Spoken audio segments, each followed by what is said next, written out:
What's up, everyone? Back for another beer review, and today I'll be reviewing yet another beer from the Boulevard Brewing Company, and they're out of Kansas City, Missouri, and this is their Brandy Land.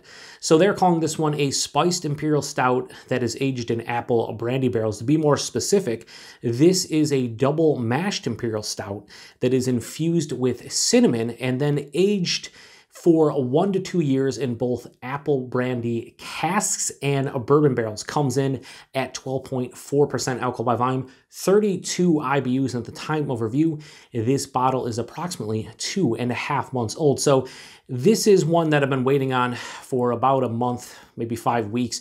And that's because a good friend of mine and viewer of the channel, Sadiq, he got his hands on this one in late December of last year, and he was loving it, and I was like, man, I can't wait for it to show up in my area. Now, when it comes to Boulevard beers, we typically get their specialty releases literally a month after everyone else does. So this one showed up recently, about a month after Sadiq first posted his Untapped check-in. And yeah, I'm pumped to give this one a go. Another good friend of mine and viewer of the channel, Jeff, aka No Jinx, got his hands on this one a couple weeks ago. He really enjoyed it.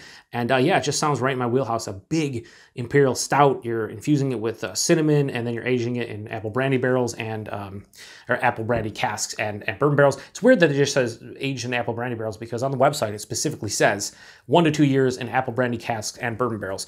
Doesn't say anything on the back here, but yeah, anyway, sounds damn good to me, so let's get into it. All right, oh man. Smells like apple pie, right on. Like as soon as I cracked it, that smells fucking great. Wow, that smells fantastic. And I'm not even getting my nose in here yet.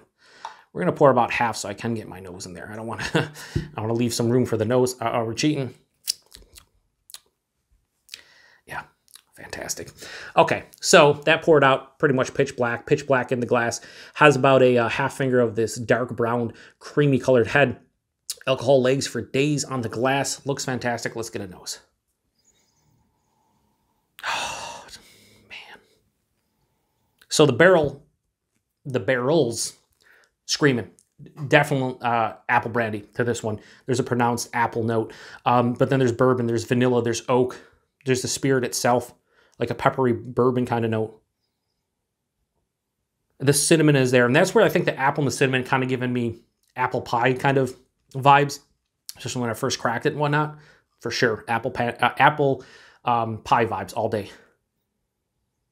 But the base beer is there too. It's sweeter, dark chocolate, very roasted, almost char kind of malt sensation, molasses, maybe a touch of coffee. Man, that apple pie aroma to me is just fucking stellar.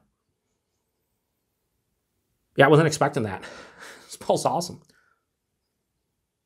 If you told me this was like an Imperial, you know, nowadays with all the crazy adjunct and pastry beers and stuff, you were telling me this was an Imperial Stout that is brewed with actual apple pie, I'd be like, yeah, no doubt. In the nose anyway. Oh, man. It smells, it's just apples, cinnamon on top of an Imperial Stout base. Is fantastic. You're getting the barrel like kind of accentuating everything with the spirit itself, vanilla oak. It smells fucking great. Let's get into it. Cheers, everyone.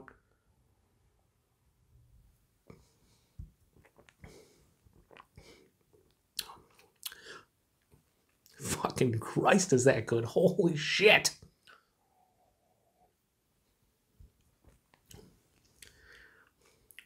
That apple pie characteristic carried over. I need to go back to the store and probably go buy like a straight on 4-pack of this one so I can drink it over the rest of the winter and also age a couple bottles. Because this is fucking dynamite. This is fucking delicious. This is great.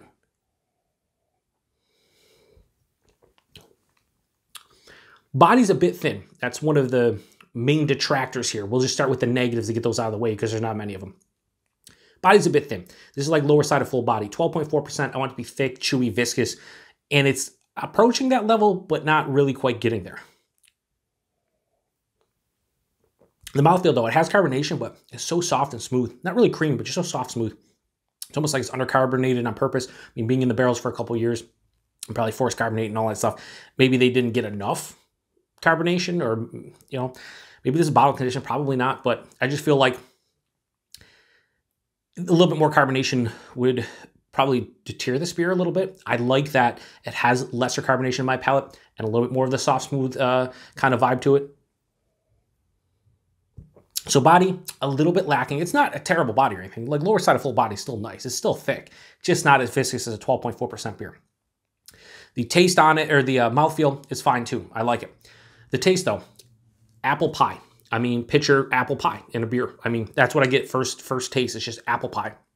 There's apples, there's cinnamon, there's almost this like almost pastry crust kind of thing going on, which is weird, but awesome. Then after that, you get the base Imperial Stout. Like as it passes by, again, roasted malt, sweet or dark chocolate, a little bit of molasses, things of that nature. Middle of the palate's kind of where the barrel seeps in outside of the apple or the beginning from the apple brandy. And it's more of like a slightly peppery bourbon, but more just like a smooth bourbon with a little bit of like a vanilla accentuation. And then on the finish, I'm getting an oak tannin dryness. And that's really the only kind of like drying sensation or bittering. This is very, very low bitterness for me. A lot of people might mistake the dryness for bitterness, but on my palate, definitely dry. This is a semi-dry to full-on dry beer. There is a decent residual sweetness, but enough dryness to kind of lean it from being, finishing quite sweet to more of a semi-dry kind of finish.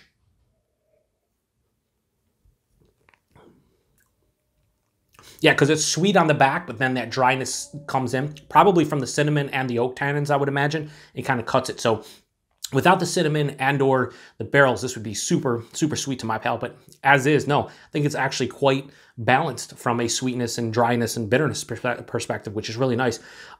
You can tell this is a bigger beer. And I know Sadiq, a lot of times, and I know Eric over at the Big Daddy Chronicles, no longer Eric Alliance fan, they've mentioned before that they like a beer like this to kind of let you know it's a big beer. And this beer lets you know it's a big beer. Would I say it's 12.4%? I definitely guess over 10. I would guess in like probably the 10.5, 11 range. So it hides it slightly well. But I think a beer like this, the booziness for me kind of enhances the drinking experience, so to speak. It's like fun because it's like a boozy apple pie. It's the best way to explain this to my palate. It's like a boozy apple pie.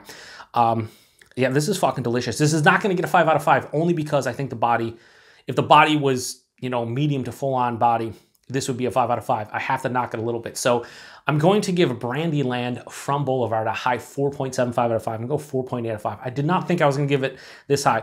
Sadiq and even Jeff have liked a lot these barrel-aged beers from from Boulevard. They like them more than I do. Not substantially more, but more. Like more often than not, Sadiq will give a beer on tap 4.5, maybe 4.75, and I'll go 4.425. So they like them maybe a quarter point to a half point. This one, though, I'm right in line with how Sadiq feels about this beer. I don't remember what Jeff gave it. He probably gave it 4.5, but I love this beer. This is fucking delicious. And if you get Boulevard in your area, you owe it to yourself to try this one out. If you like big barrel-aged behemoth beers like this, but if you also like apple pie or apple brandy, you need to give this a go because this is just fucking stellar beer. This is going to be one of the best beers I've had in 2020, and we're only a month into the year. So yeah, fucking delicious. Price and availability wherever Boulevard gets distribution, although I don't know if it gets fully distributed in all their distro areas. Like I said, it took about a month to 5 weeks for this to show up in my area after they pretty much released most places got it. And price point, this is where it varies. On Untapped, I want to say Sadiq paid 14 or 15 bucks a 4-pack. In my area, this was $16 a 4-pack, a bit higher. But I paid $4.19 for this bottle, of course, a little bit of upcharge for a single.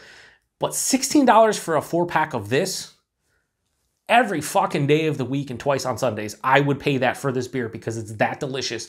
And like I said, if you get Boulevard, you like apple pie, you like big barrel-aged beers, you gotta try this one out if you haven't already because this is fucking next tier, upper echelon, just next level shit. That's what this beer is, and I love it. So great job, Boulevard, on this one. I'm fucking digging every second of this one, and I'm gonna go drink the rest of this, and I'm honestly going to go look for, at the very least, a couple bottles, if not a 4-pack of this one. Drink a couple more before the warm weather here hits the area, and which will be probably a couple months because we're in Buffalo here. We're gonna probably have like 6 feet of snow in about another month or so. But honestly, I need to get more of this, and I'd be curious to see how this one ages. I don't know if it's gonna age all that well, but I'd like to see it age. I mean, the only thing I want better from this one is honestly a bigger body, and I don't know if that's really going to happen if I age it, but Yeah, anyway, I'm done with this review. So appreciate everybody stopping by for another beer review here on the Beer Patrol. Thanks to Sadiq and Jeff for like, they don't really recommend it to me. They're like, hey, they post on Tap, and kind of when I see a beer that they both love, more often than not, I also love it. And this is a beer I love. So anyway, appreciate everybody stopping by. To the next one, cheers.